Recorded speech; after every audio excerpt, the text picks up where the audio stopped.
Título 2º. Da composição e da competência. Capítulo 1º.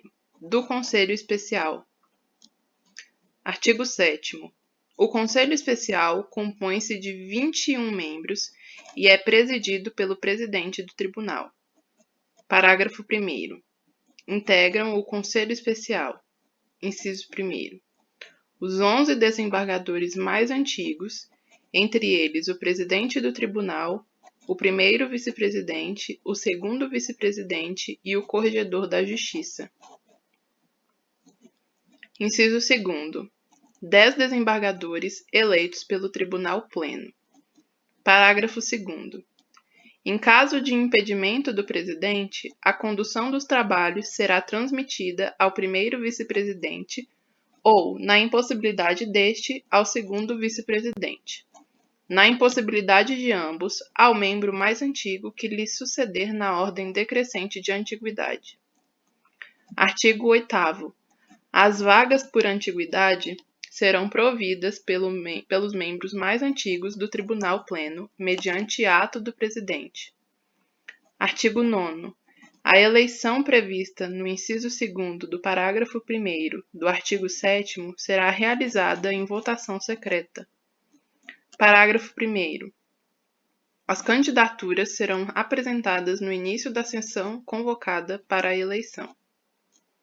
Parágrafo 2º. Nas vagas destinadas ao 5º Constitucional, será observado o critério da alternância prevista em lei. Parágrafo 3º. Será eleito o desembargador que obtiver maioria simples, observando a regra do artigo 360, parágrafo 1º. Quanto ao quórum de instalação. No caso de empate, será considerado eleito o desembargador mais antigo no tribunal. Parágrafo 4º. No caso de empate, será considerado eleito o desembargador mais antigo no tribunal. Parágrafo 5º. O mandato dos membros eleitos será de 2 anos, admitida uma recondução. Parágrafo 6º. O desembargador que integrar o Conselho Especial por 4 anos, desprezada a convocação por período igual ou inferior a 6 meses, só poderá ser candidato se esgotados todos os nomes dos elegíveis. Parágrafo 7º. Quando, no curso do mandato, o membro eleito passar a integrar o Conselho Especial pelo critério de antiguidade, será declarada vacância e convocada a eleição para o provimento da respectiva vaga. Artigo 10. Serão considerados suplentes, na ordem decrescente da votação, os membros não eleitos. Na falta destes, observar-se-á a antiguidade. Artigo 11. A substituição dos membros do Conselho Especial nas férias, nos afastamentos e nos impedimentos será feita por convocação do presidente do tribunal, observados os seguintes critérios. Inciso 1º. Os membros escolhidos pelo critério de antiguidade serão substituídos de acordo com a ordem decrescente dessa, excluídos os suplentes e inadmitida a recusa. Inciso 2º.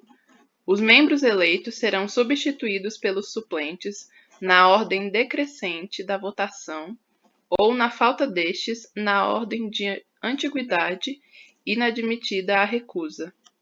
Inciso 3º. Os membros convocados ficarão vinculados aos processos que lhes forem distribuídos. Artigo 12. O Conselho Especial somente se reunirá na presença de desembargadores em número equivalente ao inteiro que se segue à metade de seus membros, no mínimo. Parágrafo 1º. Quando exigido quórum qualificado para deliberação, o Conselho Especial não se reunirá sem que estejam presentes desembargadores em número equivalente, no mínimo a 2/3 dos membros que o integram, considerados os substitutos. Parágrafo 2º. Far-se-á a verificação de quórum no início da sessão de julgamento. Artigo 13. Compete ao Conselho Especial, Inciso 1º. Processar e julgar originariamente. A linha A. Nos crimes comuns e de responsabilidade, os governadores dos territórios, o vice-governador e os secretários de governo do Distrito Federal e os dos governos dos territórios, ressalvada a competência da Justiça Eleitoral. A linha B. Nos crimes comuns, os deputados distritais, e nesses e nos de responsabilidade, os juízes de direito do Distrito Federal e dos territórios e os juízes de direito substitutos do Distrito Federal, ressalvada a competência da Justiça Eleitoral. A linha C. O mandado de segurança e os habeas data contra atos do presidente do tribunal, de quaisquer de seus órgãos e membros, observados os artigos 21, inciso 2º, e 23, inciso 4º, do Procurador-Geral de Justiça do Distrito Federal e Territórios, do Presidente da Câmara Legislativa do Distrito Federal e dos membros da Mesa, do Presidente do Tribunal de Contas do Distrito Federal e de quaisquer de seus membros, do Governador do Distrito Federal e dos governadores dos territórios. A linha D. O habeas corpus, quando o coautor ou o paciente for autoridade diretamente sujeita à jurisdição do Conselho Especial, ressalvada a competência da Justiça Especial e a dos tribunais superiores. A linha E. O mandado de injunção, quando a elaboração da norma regulamentadora for atribuição de órgão, de entidade ou de autoridade, quer da administração direta, quer da indireta, dos governos do Distrito Federal e dos territórios, da Câmara Distrital ou do Tribunal de Contas do Distrito Federal. A linha F. O conflito de competência entre órgãos e entre desembargadores do próprio tribunal. A linha G. A ação rescisória e a revisão criminal dos próprios julgados. A linha H. O incidente de arguição de inconstitucionalidade. A linha I. Os embargos infringentes opostos aos próprios julgados e as ações rescisórias de competência das câmaras. A linha J. A carta testemunhável relativa a recursos especial, extraordinário ou ordinário. A linha K.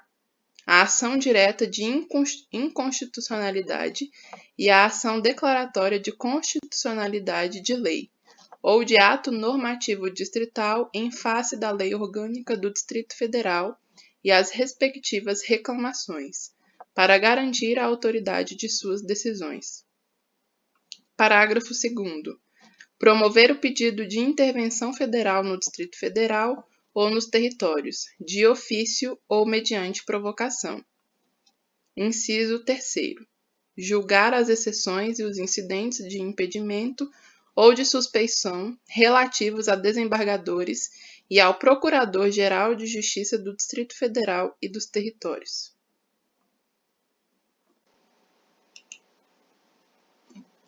Inciso 4º. Julgar a exceção da verdade nos casos de crime contra a honra em que o querelante tenha direito a foro por prerrogativa de função.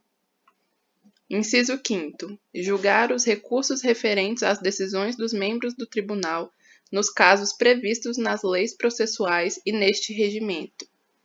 Inciso 6º. Executar as sentenças que proferir nas causas de sua competência originária, podendo o relator delegar aos magistrados de primeiro grau a prática de atos não decisórios. Inciso 7º. Processar e julgar proposta de súmula sobre matéria de sua competência e de competência comum às câmaras especializadas. Inciso 8º. Julgar a reclamação para preservar a sua competência e garantir a autoridade dos seus julgados, nos termos do artigo 988, inciso 1º e 2º e parágrafo 1º do Código de Processo Civil.